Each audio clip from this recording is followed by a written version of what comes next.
So, we heard so much just now, it's hard to digest all those things, I think. But Jacob is really very important in the Old Testament and in the life of the Old Testament. All that follows comes from his family. As Israel, he has 12 sons. They are the 12 tribes. I mean, he is definitive. So it's Abraham, Isaac, Jacob. And here we are. And in fact, if you look at the lectionary, what follows is a series of stories over the last few weeks. And what I've tried to do is put them together for today, because it's hard to do 3 sermons in a row on Jacob, but it's hard not to do a sermon on Jacob, because I just think he's remarkable. And this story is important to me personally. But let's start where we just were. And if you'll notice in the bulletin, and feel free to read along if you have it. If you did open up your Bibles or have them nearby, keep it bookmarked or your finger in there, because we'll look back. But those first few verses we read, you hear the layout of what's to come. And even in the carrying of the children, there's a struggle. And Rebecca is so frustrated. She's like, I'm sure at least many of you heard that or heard, if it's to be this way, why do I live? I mean, she's so miserable. She just wants to be done. How do we want to put that? So she goes and asks about this, and they say the 2 nations are at war. And in fact, this really incredibly surprising prophecy follows, which is the elder will serve the younger, which is a total reversal of the social structure of the day. So there's this remarkable portent that is told. And then we read at the birth, Jacob comes out, and it says Esau, the first is red all over his body. Now Hebrew is a different language, and we have to remember they write differently. And when Hebrew wants to intensify something or magnify it, wants to emphasize a word, they'll double it. So the Hebrew here reads, he was red. Esau wasn't just red, he was red. So in other places in Hebrew, for instance, if someone was very righteous, he was righteous. Or if you loved God a lot, it was he loves God. And so Hebrew doubles that word, red. So there's something very carnal about this firstborn. He's this beet red child. I was lucky enough to witness the birth of our children, Lee and Thomas, and they were sort of white. I had no preparation for this and was a little surprised, even alarmed. But babies are babies, and they look different. But Esau was red, not just red, but red. This sort of carnal, animalistic feel to him. He was hairy, they said, and so they named him Esau. And that shapes a lot of what is to come. Jacob comes out gripping his brother's heel, and they named him Jacob, which means supplanter, or he who takes by the heel. I think supplanter works better. But already Jacob is saddled with this name that's really not very flattering. But it reflected how they showed up. And then the last 2 verses of this morning's reading really go a long way to telling the whole story, I think, because it talks of how they evolve and develop. And Esau was a skillful hunter, a man of the field, while Jacob was a quiet man. He lived in tents. And my spell check tried to make that one word, intense, which, sort of works in English. But he physically stayed in the tent, which was the woman's place. So Jacob was a bit of a different kind of young boy. But I have a feeling he was very intense. But verse 28, Isaac, the father, loved Esau because he was fond of game. In other words, he liked to eat. But Rebekah loved Jacob. And right there, you've got a house divided.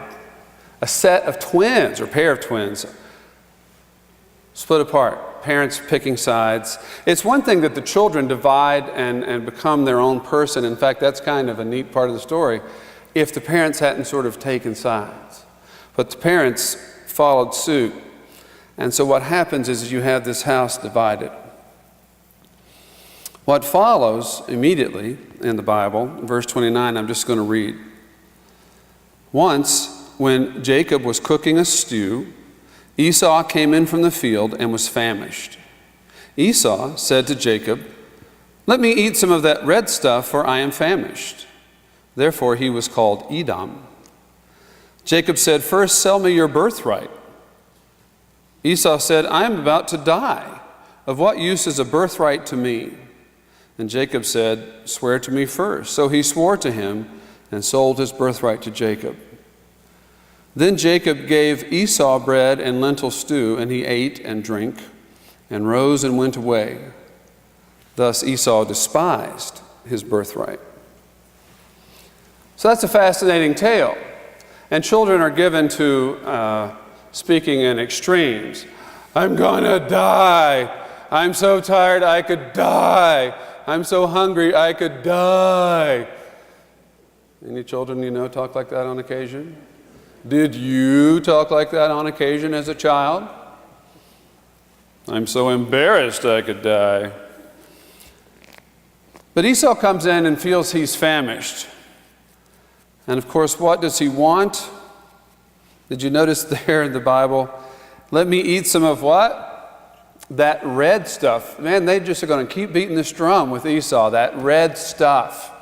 Again, that carnality, that meat sense, that animalistic something. They call him Edom. And if you follow that footnote down, that is red. So let me eat that red stuff, said Red, who was born red. Right? That's what it's saying. And Hebrew likes that. It sounds a little too much to our English ear, but Hebrew liked that because it was an oral culture. Very few wrote. And so it helped to hear and remember stories in that way. And, you know, sometimes we like those kind of puns too. But whatever the case, there is something about Esau that's just very sort of physical and large. You get this sense of sort of bigger than life, at least in the moment. And he burst in on the tent and give me food now. And of course the tent was the woman's place in general. And here's Jacob cooking a stew. And he says, well, sell me your birthright. And again, you can hear that kind of, end of time sort of over-exaggeration of youth speaking. Yeah, sell me your birthright. Well, what's that?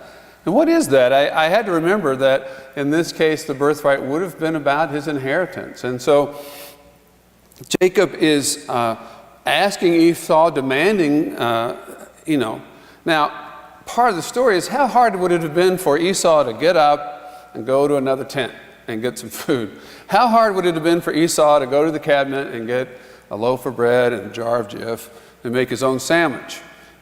Esau's demanding this on his own terms for his own reasons, and Jacob's using it for his own advantage. But what happens is he is swearing in this birthright, his inheritance, his future. And we can at least hear some wisdom, at least as a cautionary wisdom in this, because red is consuming his future. Red is eating literally the value of his inheritance, what will come. So he's chewing up what was to be his inheritance for the reward of the moment. And I had to ask myself, have I ever been in a position where in the moment I made a decision that hurt me in the future? And I have to say yes. I have hurt myself in the future by acting foolishly in the moment. I have chewed up some possibilities ahead of me by hurting myself now. And that's what Esau is doing. Jacob has gotten his birthright, his inheritance. So what follows in the story, if you're reading along there in Genesis, is that Isaac has an exchange about wells and some things. Esau takes some wives. And then what follows, Isaac has an exchange with Jacob. And frankly, it's much like his exchange with his brother. because Isaac has now, the father, become blind. And he tells Esau, he says, go out and make me some game and bring it back, and I will give you my blessing.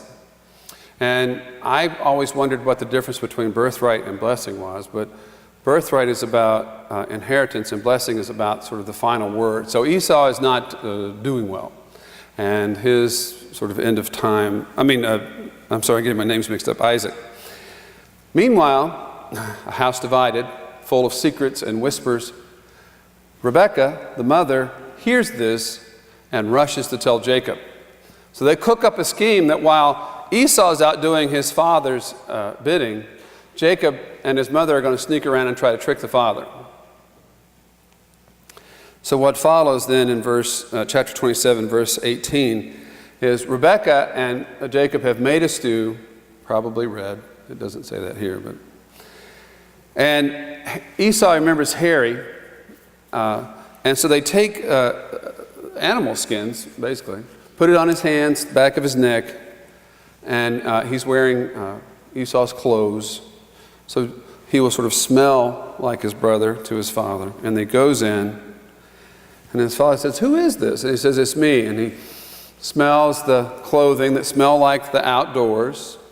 He takes the food, and finally he says, well, come near, and he feels the furry animal skin. Maybe Isaac wasn't doing that well. Or maybe Isaac is just as determined to eat in the now as the brother he favors, Esau. Maybe that apple didn't fall far from the tree. Maybe there is something about both of them that is very demanding of that food, that immediate reward. I'm not sure. But what follows then is the blessing. May God give you the dew of heaven and the fatness of the earth and plenty of grain and wine. Let people serve you and nations bow down to you. Be Lord over your brothers, and may your mother's sons bow down to you. Cursed be everyone who curses you, and blessed be everyone who blesses you. Genesis 27, 28, and 29. So that's the blessing that Isaac gives, he thinks, Esau. Jacob got it. Jacob got it because he conspired with his mother to trick his father. Or she conspired with her son to trick her husband, however you want to read that. Esau comes back. He's done exactly what he's told. He's told that the blessing's been given. And oddly, Isaac refuses to issue another one, that somehow that substance of that word spoken in the blessing of the moment is done. And whatever and all trickery preceded or was part of that, Isaac's not backing away. Jacob, in the meantime, figures out that he's in trouble, that he's done too much, that it was one thing to trick his brother for an inheritance for a bowl of stew, but this crossed some sort of line, and so Jacob conspires and leaves town. He goes to live with his uncle, Laban. Now, Laban is his mother's brother, so you can imagine probably some similarity of personality. But Jacob is up to his usual tricks. He kinds of finds ways to grow richer at, if you will, Laban's expense, and in the meantime falls for his daughter, Rachel. Now, Laban is not without his own tricks, and so on wedding day presents his daughter, and Jacob realizes he's married Leah, the elder daughter. And so having worked that out, he stays and works longer. He marries Rachel, and then decides to run for it. And Laban chases him down, and they argue and work out sort of a compromise, if you will. But everything in the world seems to be catching up with Jacob at this time. And Esau, remember Esau, has been out in the world on his own, has decided it's time to see his brother. And so Esau chases Jacob down as well. And Jacob is very worried about this one. So prior to this reading coming up, Jacob takes time to send ahead of him a lot of things. He's trying to appease Esau. So he sends his flocks, his donkeys and oxen and male. I'm in chapter 32 right now. He sends a messenger. He sends his family. I love that part of the story. Verse 11, deliver me, please, from the hand of my brother, from Esau. Here are my children. He sends everyone on ahead of him. And then I'll just read here. Well, I guess the wives are still in some of this, but I'm just going to read here in verse 22. The same night he got up and took his 2 wives, his 2 maids, and his 11 children, and crossed the ford. He sent them across the stream, and likewise everything he had. Jacob was left alone. That was ascending on to Esau. And a man wrestled with him until daybreak. When the man saw that he did not prevail against Jacob, he struck him on the hip socket, and Jacob's hip was put out of joint as he wrestled with him. Then he said, let me go, for the day is breaking. But Jacob said, I will not let you go unless you bless me. So he said, what is your name? And he said, Jacob. The man said, you shall no longer be called Jacob, but Israel, for you have striven with God and with humans and have prevailed. Then Jacob asked him, please tell me your name. But he said, why is it that you ask my name? And there he blessed him. So Jacob called the place Peniel, saying, for I have seen God face to face, and yet my life is preserved. The sun rose up upon him as he passed Peniel, limping because of his hip. Therefore to this day the Israelites do not eat the thigh muscle that is on the hip socket, because he struck Jacob on the hip socket of the thigh muscle. So that is a reading, the end of chapter 32, as Jacob's life continues to evolve. And what has happened here changes everything, because Jacob has finally, if you will, met his match. In his household, in the tents of his birth, he was able to maneuver his brother and his father and get what he wanted. With his uncle Laban, he was able to maneuver and grow richer at his uncle's expense. He married the daughters he took off. He had taken some treasures of Laban's. But here he simply could not prevail. Now, this use of the word man in the story is written about and debated, but everyone acknowledges that it was at least an angel, if not God, God's self. And the wrestling is simply a stalemate, which is sort of an interesting way to proceed. You've got to figure that God could have won that thing pretty easily. So there was something about God's presence with Jacob that was limited, at least as far as God wanted it to be. But a danger is emerging, because we know from what follows that to see God face to face is simply overwhelming, at least in this present body. And so as daybreak comes and those weird shadows of the night begin to fade, or more directly, the sunlight will clarify in broad daylight what has been passing, Jacob is quite literally at risk. He's at risk of even his own life. And so it says, as daybreak approached, the man says, let me go, for the day is breaking. You know, that sort of time just before the sun sort of pops up over the horizon. But Jacob said, I will not let you go. That's that same determination that Jacob has had, because you've got to figure somewhere in there Jacob kind of knew that there was something off-kilter about him, at least unfairly, being even part of a pair of twins and being the second born. Therefore, by law in his day, he simply was the second child and received much less of the inheritance and honor. And he had gotten where he had gotten through trickery and deceit.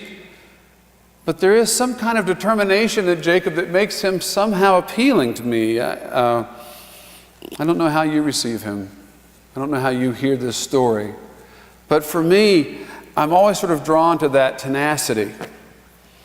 But here he's putting something different on the line, because he will not prevail and he cannot. But he's putting his own life at risk, which he's really not done up to now. He pretty much had betrayed his brother and ran away. He had betrayed his uncle and ran away. And Finally, there's something he's simply not going to run from. He's finally decided that this line I will not cross, at least anymore, that I am done. It hurts him. It says his hip socket was put out of joint. There is this exchange. What is your name? Jacob. Then he said, you shall no longer be called Jacob, but Israel.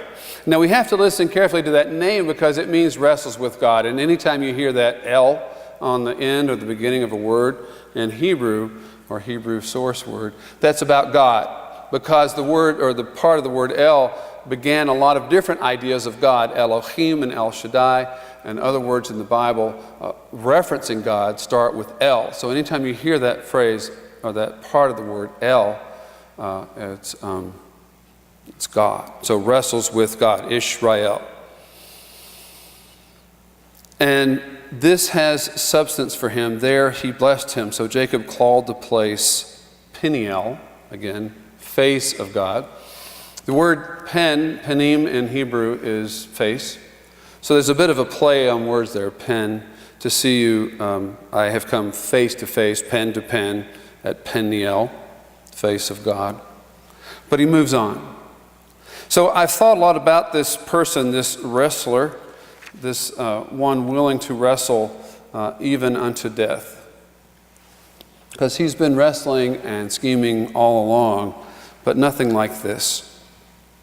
And I've thought about what comes out of it, because what comes out of it is a greater blessing and even maturity for Jacob, now Israel, and the source really of the tribes that follow the tale through the Old Testament and frankly on into the New.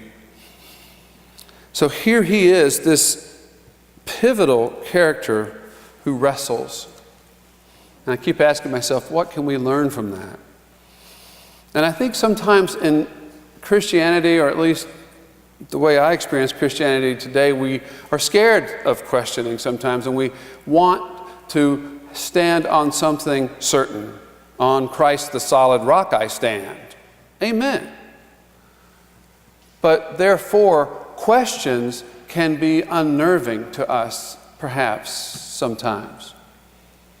The difficult points in life, we tend to want to make sort of ungod or ungodly, because God is this fixed place or thing, this fixed experience or love in our life, and to bring in that question, to bring in that wrestling. Why is grandma in the hospital with cancer? Just to name a question. Why do I work 50 hours a week and find that I can't keep a refrigerator full of fresh milk and bread? We need to ask ourselves these questions in faith, to know that God wrestles back, if you will. To remember that the whole of the story of the Old Testament grew from this progenitor, this patriarch, Abraham, Isaac, and Jacob, now Israel, who had the 12 tribes. All the stories that follow and all the peoples that are followed come from this moment, from this man renamed. Such behavior, such wrestling is not, therefore, I don't think, unfaithful.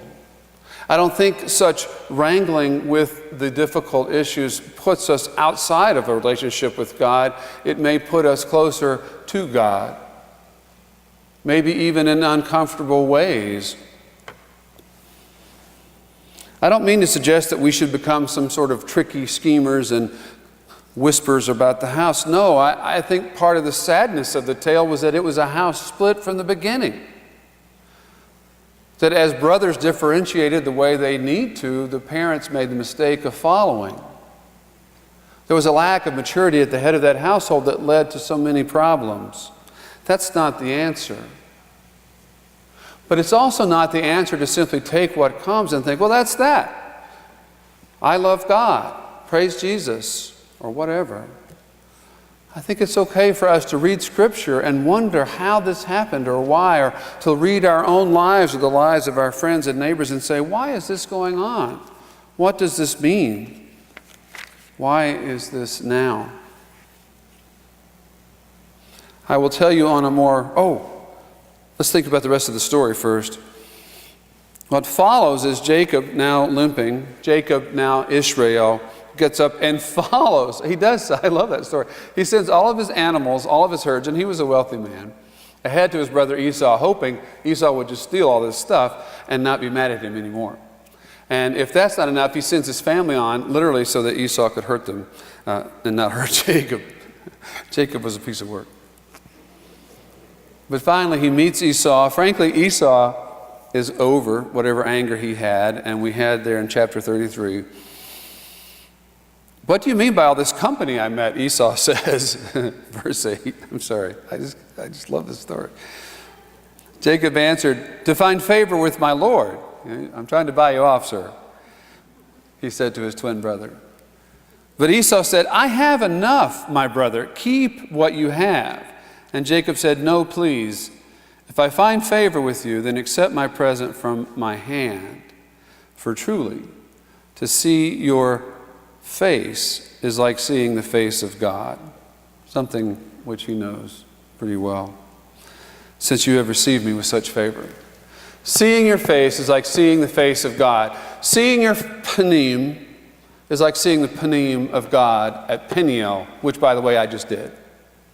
Seeing your face is like seeing the face of God, which, by the way, put me at risk of death. Seeing your face, Esau, put me at risk of dying because I've tricked you all of our lives. I took your birthright, I took your blessing, nana boo-boo, I'm out of here. Seeing your face put me at risk. Seeing your face scared me.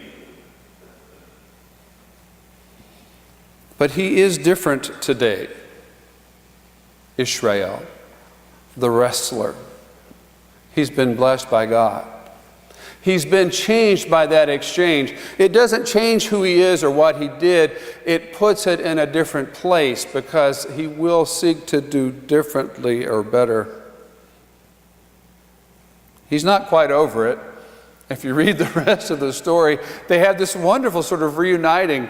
It's right here in the Bible. I tell you, this is great summer reading, folks. Great summer reading. People always ask me, what books are you reading for summer? Well, here's Genesis. Here's some great stuff. Because Esau and Jacob talk, and Esau's like, well, I have to go home. Why don't you come with me? And Jacob's like, sure, you go right ahead. I'm going to spend the day here and do some other things, and I'll follow you. And the next sentence is Jacob gets up and goes somewhere else.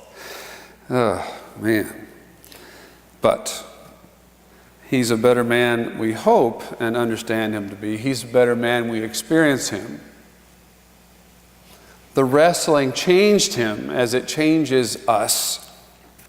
And I will tell you on a more personal level that this story was unfolded to me one summer and a year that I had one of those years that just everything seemed to fall at once. My mother's hometown was flooded, literally 9 feet of water on Main Street. She lives in a basin. Her home, our family home, was not flooded, but the town was washed out. You can imagine, and the basin was the main drag, so that's all the businesses, the grocery stores, the mechanics, the whatever. And for days, they weren't even sure any of them would reopen. Now, it was a smallish town of 3,000 or 4,000, but that's 3,000 or 4,000 lives. And finally, one by one, things happened and reopened. But that was a tough and weird year. It took several years for that town to recover. I had surgery in April, and the surgery went well enough, but the recovery did not. And I had a terrible time for weeks, and my father came to visit me. And that would be my last visit with him. He died that December. I didn't know that summer, but it had been a weird year. That summer, I was looking at a new job in October that I was starting, and I was excited about it, but with new jobs come new concerns. And that summer, we went to the Montreat Youth Conference with the Presbyterian Youth Group from my home church. I was an advisor, and they talked about Jacob and Esau that week. Every morning we had worship, we had small groups, we did other things. I came home for a week, and it was in the lectionary. And the great Al Wynn preached on it. And then a week later, I went back to Montreat as a small group leader, and we talked about Jacob and Esau again. And after that third round, I finally decided I was certain about two things on this story and Jacob. And one of them was that if Jacob lived next door to me, now, in the here and now, in this world, I wouldn't trust him with my lawnmower. That as a neighbor, I would be very nervous about him. Because, my heavens, did you read the story? Did you hear what he's capable of? But two, I decided that if God could find value in this blatant sinner and schemer, that if God could take the time to find substance, to mine the substance, and to bless that forward,